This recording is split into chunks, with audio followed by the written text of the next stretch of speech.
الله الرحمن الرحيم الحمد لوليه والصلاة والسلام على من لا نبي بعده اما بعد.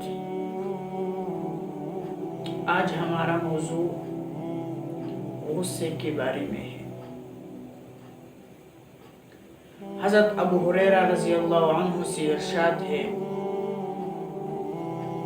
کہ ایک شخص آپ صلی اللہ علیہ وسلم کے دربار میں حاضر ہوا اور کہا کہ یا رسول اللہ صلی اللہ علیہ وسلم مجھے وصیت کرے، تو آپ صلی اللہ علیہ وسلم نے انہوں کو فرمایا کہ لا تغضب، غصہ مت کرو، لا تغضب، غصہ مت کرو۔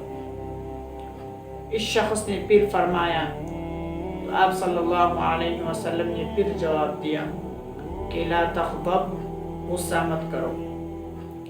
یعنی کئی بار انہوں نے آپ صلی اللہ علیہ وسلم سے فرمایا کہ مجھے وصیت کرو، اور آپ صلی اللہ علیہ وسلم نے فرمایا کہ لا تغضب، غصہ مت کرو۔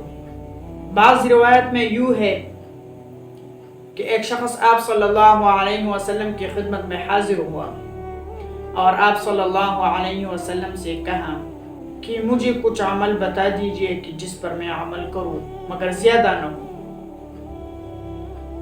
تو آپ صلی اللہ علیہ وسلم نے فرمایا کہ غصہ مت کیا کر۔ تو اس شخص نے پھر کہا، پھر آپ صلی اللہ علیہ وسلم نے فرمایا کہ غصہ مت کیا کر۔ ایسا کئی مرتبہ سوال بھی وہی تھے اور نبی کریم صلی اللہ علیہ وسلم کا جواب تھا کہ غصہ مت کیا کر۔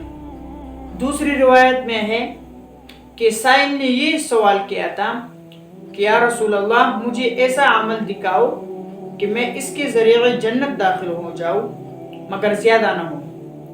تو آپ صلی اللہ علیہ وسلم نے فرمایا تھا کہ غصہ مت کیا کر۔ اب غصہ کا علاج کیا ہے؟ حدیثوں میں غصہ کا علاج بھی آیا ہے۔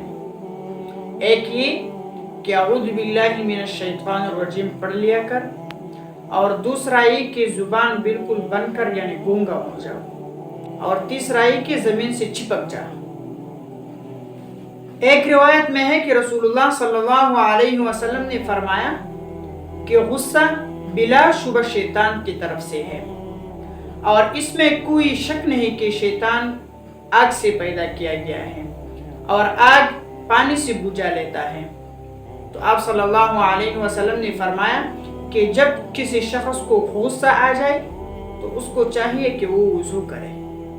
حضرت عبداللہ بن عمر رضی اللہ عنہ فرماتے ہیں کہ رسول اللہ صلی اللہ علیہ وسلم نے فرمایا کہ اللہ تعالیٰ کی رضا کے لیے غصے کا گھونٹ پی جانے سے بڑھ کر کسی گھونٹ کا پی جانا افضل نہیں ہے۔